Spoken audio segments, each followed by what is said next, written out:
Hello guys, my name is Amr Salah and today I'm going to show you how to create your first EC2 instance over Amazon Web Services.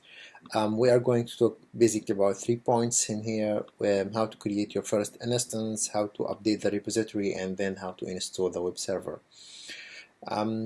We need to have an account for this video. So if you don't have an account, you can go to Amazon Web Services free tier, and then you can find in here you can create free account, and it's showing you in here what can you get for this free tier. So let's get started. Once you have your free tier account, you will get direct to the console. So in console, you have a lot of services like you see here, and it's not our scope, so I'm just going to talk about the compute services. And EC2, it's like virtual machine. It's like you have your own machine on the cloud computing, but it's actually not virtual. It's a machine you have already on AWS console, and you can access using SSH and VPC, and you can do whatever you want to do. So let's start with creating the instance by clicking on EC2. So you will have here running instances 0, so you can go there, and just you have old instances, so just forget about them. You might not find anything in here if you have a new account. And I'm going to launch instance. So it's giving you in here some options, like if you want your EC2 instance to have Amazon, or it has SUSE Linux. This is Amazon Linux, of course, and this is had enterprise. You have many options here, like Ubuntu, Microsoft Windows. You have a lot of options here, but because we are trying to use a free tier eligible, which is just doesn't consume any much resources actually, and doesn't add extra charges. So we are going to use Amazon Linux free tier eligible. So just select this one here, and again it's asking about the purpose of creating this instance. You have here a lot of options, like you are going to create something graphical, or you are going to do high computation, or anything else. So I'm just using T2 micro, which doesn't consume any resources a lot, and of course I want to add extra charges for you. You can configure instance details here by adding VPC and how many instances would you like to create. So I will start with one. All the other stuff I'm going to talk about it in different videos. Just in here, shutdown behavior. So when you shut down, you want to stop the instance, or you want to terminate it. I'm just stopping it. I will not terminate it. And you can go to add storage. The storage, you have the main storage, which is a bootable version of your EC2 instance, and you have only 3 options to choose between for the bootable hard drive, but of course you can add new volume, and in new volume you'll have more options in here, and we can talk later about these options in more details. So just adding the first one, the root one. And tags is just a way of configuring your instance to have some names or other tags, which is helping you a lot to identify where your costs coming from. So if you have a lot of instances and they are running on the same account, and you want to pay your bills, and you find like 1,000 every month, so you want to know why I'm going to pay 1,000, so you can use tags to classify your bill. So let's say we have an instance with name EC2 instance, and we have another thing, any resource also EC2 instance, like storage or anything. So I'm going to say in my bill I want how much I'm going to pay for EC2 instance, will list me all items I'm going to pay for under this name. I'm going to also run this one here, create new security group. So security group is basically the first defense layer to create your EC2 instance. So when any access is going to access your EC2 instance, you have to go through this one first. It's what's allowed to be accessible and what doesn't. and also we create here the type. So I'm going to access this machine using SSH or HTTPS or only HTTP if I want to access IMAP or whatever, anything else. This is protocol I'm going to use to access this type, and I have the port range, and this is the source I will accept to access the machine as SSH or anything else. So I can accept from my local machine, from another machine in the same virtual PC, and or I can access from anywhere, so I'll just leave it anywhere. I'll just add here HTTP and HTTPS.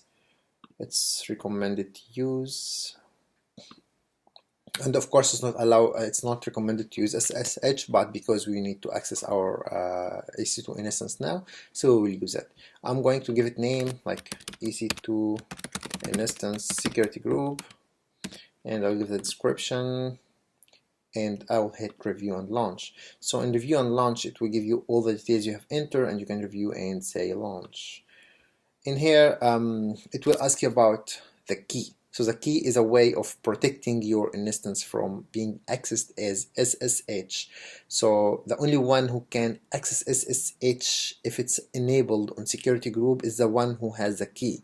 So I'm going to create a new key here, create new peer key, and say EC2 instance key pair. I will download it so I can use it when I access SSH, and I will launch instance. If you view an instance, it just takes like 2 minutes, 3 minutes to get initialized. So I will pause the video here and we'll resume when it opens and running. Well, so it's now looks like running, which is fine, and we have now public IP. It's assigned to my instance, so I can access from anywhere. What I'm going to do now, I'm going to access this machine using SSH. So I will take this IP here. If you have Mac, you can use just terminal. If you don't have it, you can try MobaXterm, or you can try SSH connection thrones or anything else. So in here, I'm just in download. So if you list downloads, you will find 2 keys here, the one I have created before and this one we have created this time. And before we go and use it, we need to add this line so you can just to protect it. Okay, and now I can write SSH, and the default user we can use to access any EC2 instance is EC2 user. And you can put the public IP, and then I to use the key.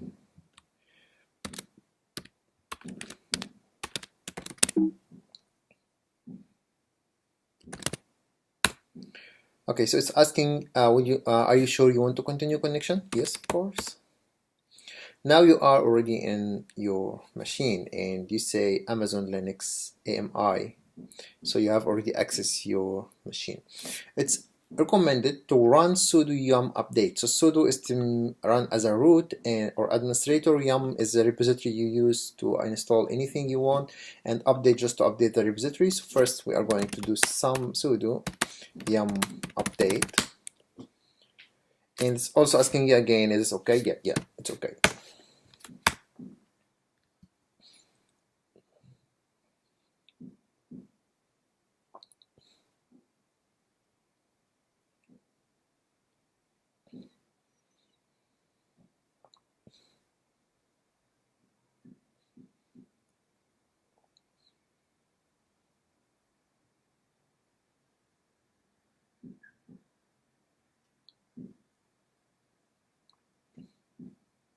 It's just going to be finalized now.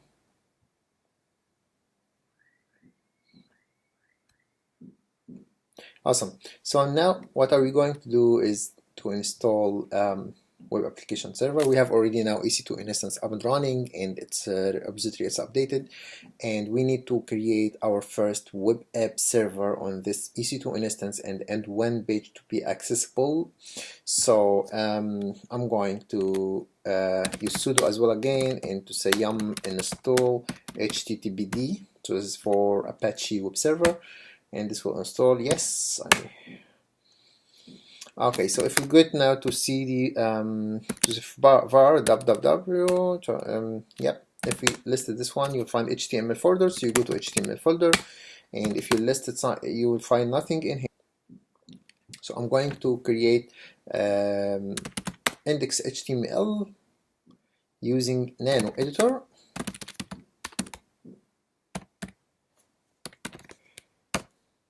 Awesome. So in here, I'm just writing HTML code. If you are aware about it or don't, just you can copy and paste from W3 schools.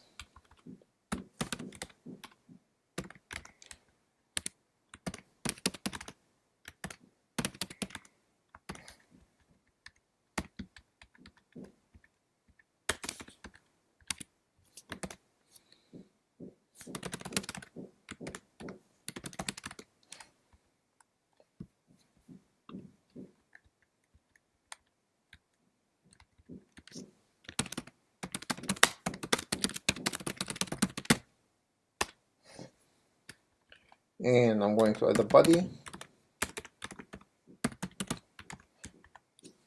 This is my first EC2 instance app server.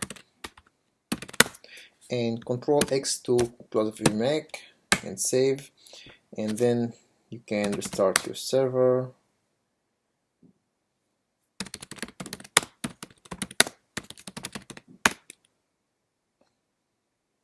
Okay, so now you can go to your EC2 instance and get the public IP and try to hit the browser.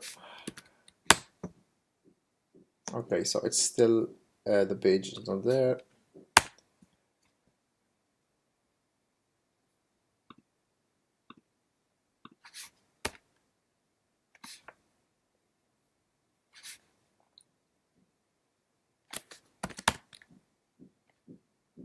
Oh,